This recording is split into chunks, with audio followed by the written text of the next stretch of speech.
Olá, dando continuação à disciplina de Introdução à Ciência do Petróleo, eu me chamo Elivelton, sou aluno de mestrado, sou orientado pelo professor Eustáquio Vinícius e faço estágio de docência com o professor Paulo na disciplina.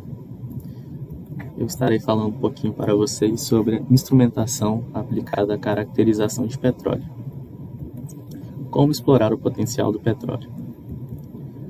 O petróleo é a principal matriz energética mundial e nacional. Na matriz energética mundial, corresponde a aproximadamente 31,5% e na matriz energética nacional corresponde a aproximadamente 34,3%. Outras fontes de energia, como o gás natural e o carvão mineral, são bem exploradas, mas ainda assim o petróleo tem um papel de destaque acima delas. O petróleo é a commodity mais importante no mundo, tanto em relação à sua produção como por sua importância para a economia global. O petróleo está relacionado a diversos segmentos industriais, tanto na parte comercial, tanto no nosso dia a dia, através dos seus derivados e subprodutos. Para ilustrar isso, eu trouxe a evolução da balança comercial de petróleo e derivado, com dados da Agência Nacional de Petróleo nos últimos anos.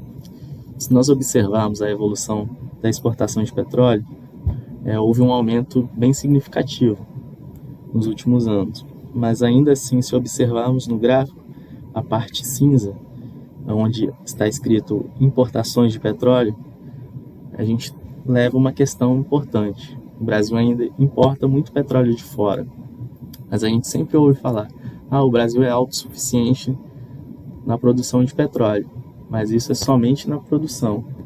O petróleo, ele não é um produto homogêneo. Seu preço é um reflexo de suas qualidades físico-químicas. Ou seja, determinados petróleos possuem maior valor agregado e outros petróleos não possuem tanto valor agregado. Diferentes áreas da cadeia petrolífera possuem grande interesse na caracterização de petróleo. Ou seja, pela complexidade de sua composição, o petróleo e seus derivados devem ser caracterizados por métodos que permitem conhecer o seu comportamento físico e químico, quando submetidos às diferentes condições de operação.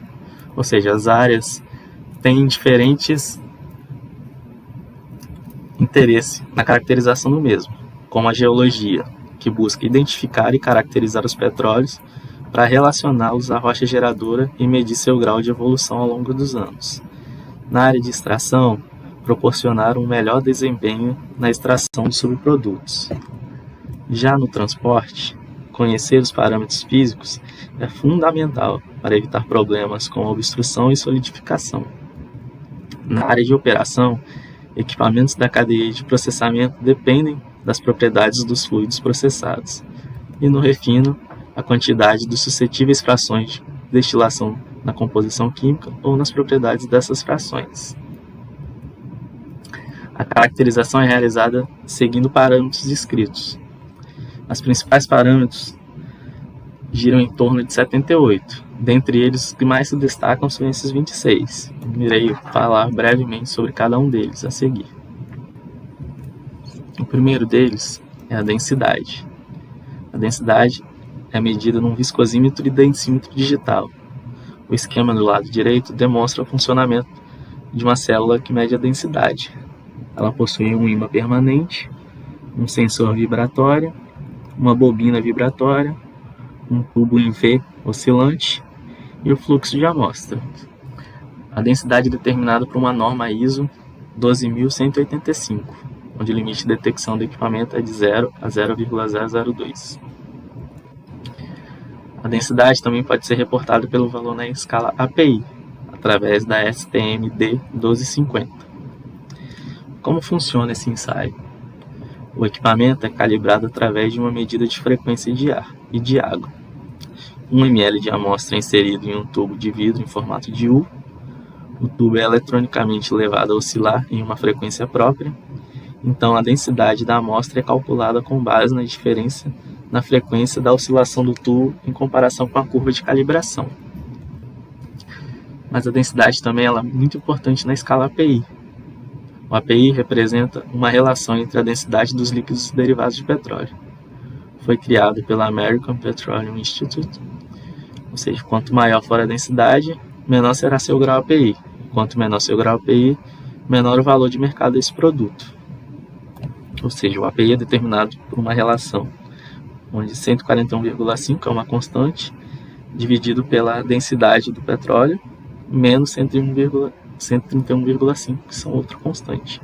Ou seja, óleos mais leves, com grau API acima de 31, a partir deles derivam produtos mais leves, como a gasolina, que possuem maior valor de mercado do que óleos mais pesados, que derivam, consequentemente, produtos mais pesados, como o óleo de calefação e asfaltenos. Esses produtos possuem um valor de mercado menor.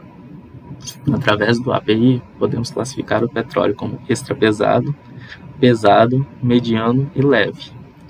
Petróleos extra pesados possuem grau API menor que 10. Petróleos pesados possuem grau API variando entre 10 e 22. Petróleos medianos possuem grau API variando de 22 a 31. E petróleos considerados leves possuem grau API acima de 31. Viscosidade cinemática. A viscosidade cinemática é determinada utilizando o viscosímetro capilar com banho. Ela é determinada pela STM-D 445. Como funciona o ensaio da viscosidade cinemática? A amostra é homogeneizada e aquecida na mesma temperatura do banho. 1 ml de amostra é inserido no tubo. O ensaio começa quando o escoamento da amostra. O operador aciona o cronômetro quando ele atinge a marca inicial e paralisa quando atinge a marca final. Cada tubo possui uma ficha com uma tabela de sua constante de viscosidade, denominada C, para cada temperatura. A viscosidade é dada por V igual a C, que é a constante, vezes a variação do tempo. A viscosidade é a medida que facilita o deslocamento do líquido, sendo inversamente proporcional à variação da temperatura em relação às frações retiradas. Ou seja, quanto maior o ponto de ebulição, maior será a sua viscosidade. Neste caso, a gente está falando da viscosidade cinemática, que ela apenas especifica o comportamento do fluido sobre a ação da gravidade. Existe também outra medida denominada viscosidade dinâmica, que é dada em termos de força requerida para mover uma unidade de área a uma unidade de distância.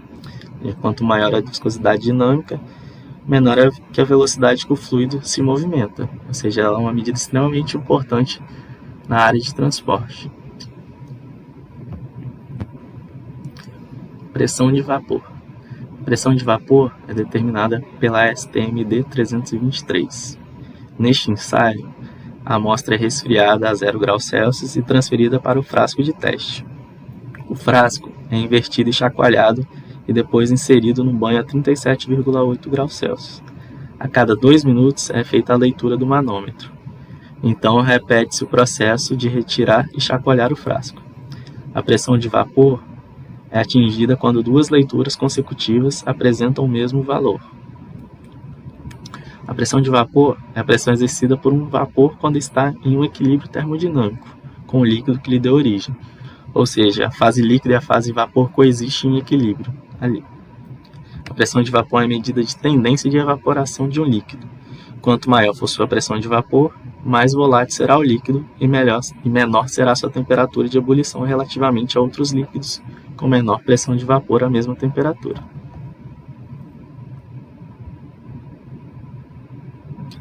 Ponto de Fugor. Ponto de Fugor é determinado pela STM-D 56.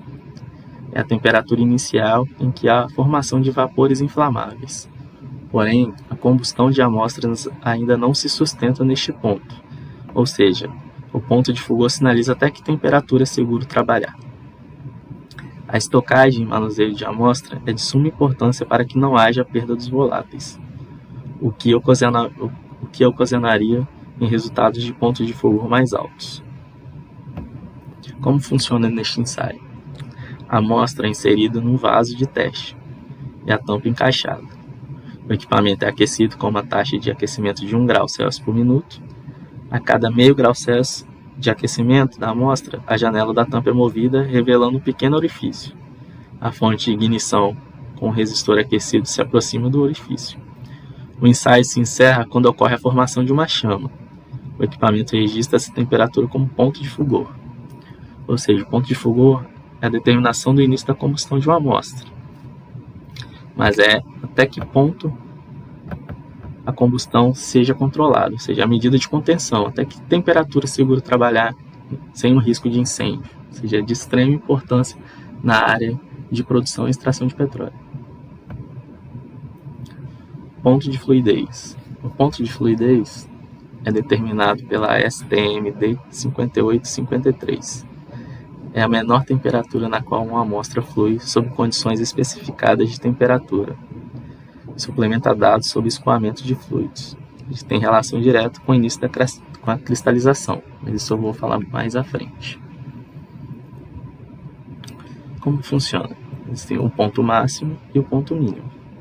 No ponto máximo, ocorre aquecimento a 50 graus Celsius por 20 minutos e homogeneização por 2 minutos. Após isso, a amostra é colocada em repouso por 24 horas, a temperatura variando de 18 a 24 graus Celsius. No outro dia, a amostra é aquecida a 45 graus Celsius por 15 minutos. Após isso, a amostra é raspada da parede do frasco e é feito um resfriamento da amostra com leituras a cada 3 minutos.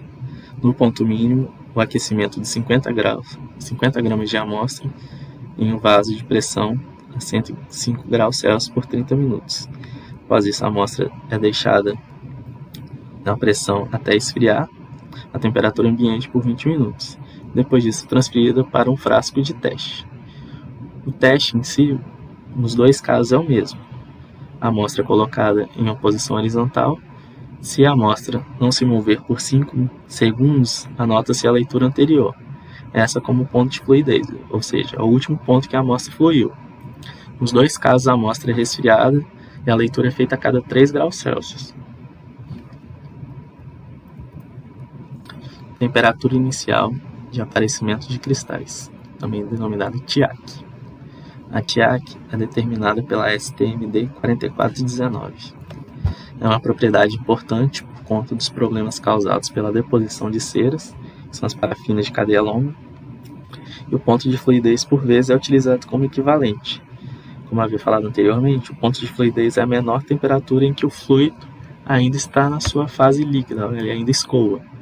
Já a temperatura de aparecimento de cristais, ocorre a formação de cristais, ou seja, o fluido não terá movimentação.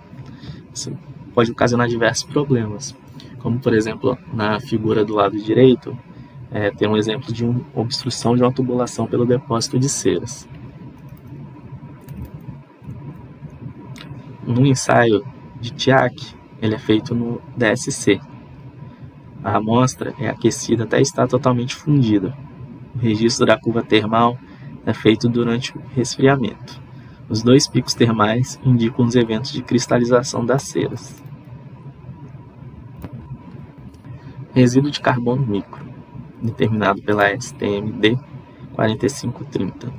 Neste ensaio, a amostra é inicialmente pesada e inserida no forno do equipamento, o qual aquece até 500 graus Celsius, numa atmosfera de nitrogênio por 50 minutos. O resultado é obtido com a pesagem final após o resfriamento da amostra. Este ensaio relaciona a evolução da matéria orgânica com o ciclo de formação do petróleo, ou seja, identifica a matéria mineral, que é a matéria inorgânica, que tem relação com a fuligem. Fator de caracterização K. Este fator de caracterização é determinado por uma norma denominada UOP 375. Devido à característica predominante dos hidrocarbonetos no petróleo, os óleos podem ser classificados em função da presença majoritária destes grupos na composição, que são os parafínicos naftênicos, aromáticos intermediários, aromáticos asfálticos e aromáticos naftênicos. É obtido a partir dos dados de curva PEV e densidade. É uma relação entre o ponto de ebulição e a densidade do petróleo. Hidrocarboneto SARA. A determinação do SARA necessita de 2 etapas. Na primeira, a separação dos asfaltenos e maltenos pela STM-D 6560. Inicialmente, uma amostra é preparada misturando-se com N-heptano e levando à fervura por 1 hora. Após isso, é colocado em repouso no escuro por aproximadamente 2 horas e meia. Ocorre a coleta dos asfaltendos em papel de filtro e lavagem dos materiais em N-pitano. Os maltenos são separados e os asfaltenos são dissolvidos em tolueno quente e levados à rotaevaporação. Após isso, ocorre a secagem dos asfaltenos em estufa e pesagem. Como a gente pode observar no canto direito, alguns frascos com resíduos de asfaltenos no seu fundo. Os maltenos separados anteriormente são levados para a segunda etapa do processo, onde os maltenos são separados nas frações de hidrocarbonetos saturados, aromáticos e resinas pela STMD 2549. Ela utiliza uma cromatografia líquida em coluna. Usualmente, a coluna cromatográfica é preenchida com uma fase estacionária e uma fase móvel. Inicialmente, a coluna é preenchida com sua fase estacionária, que no caso é a sílica. Em seguida, a amostra é inserida na coluna e posteriormente adicionada a fase móvel, que é o hexano, o dicloro mais hexano e o metanol. E são separadas as frações de saturados, aromáticos e polares. Teor de enxofre total. O teor de enxofre total é determinado pela STMD 4294. Enxofre é quantificado por ser um contaminante tóxico, como por exemplo a chuva ácida. Ele é determinado através da utilização de um equipamento chamado ORIBA. Neste equipamento são feitas algumas leituras de calibração, são construídas 3 curvas de calibração. Após a leitura da amostra, o equipamento seleciona automaticamente a curva de calibração de acordo com a amostra e o teor de enxofre total é determinado. Como funciona? É incidido um feixe de luz sobre a amostra em um ângulo de 45 graus e é posicionado o detector para captar apenas a energia proveniente do efeito da fluorescência. O equipamento é calibrado para a taxa de concentração de enxofre, que é entre 0,005% a 4%. A determinação do teor de enxofre total tem relação direta com a intensidade do efeito de fluorescência. A determinação dessa propriedade é importante também, pois o enxofre auxilia no processo corrosivo dos ácidos naftênicos. A presença de enxofre em produtos finais de petróleo é totalmente prejudicial. O enxofre pode atuar como um veneno catalítico durante alguns processos. Os compostos que contêm este elemento são os mais indesejáveis no petróleo, porque podem causar corrosão e poluição atmosférica. Enxofre mercaptídico, determinado pela norma UOP 163. A amostra é pesada e solubilizada em uma mistura de tolueno e isopropanol amonical e titulada com solução saturada de nitrato de prata e isopropanol. O teor de enxofre mercaptídico representa o teor de enxofre proveniente das mercaptanas. A presença destes componentes acima de determinados níveis ocasiona corrosão de materiais, odor desagradável e instabilidade térmica.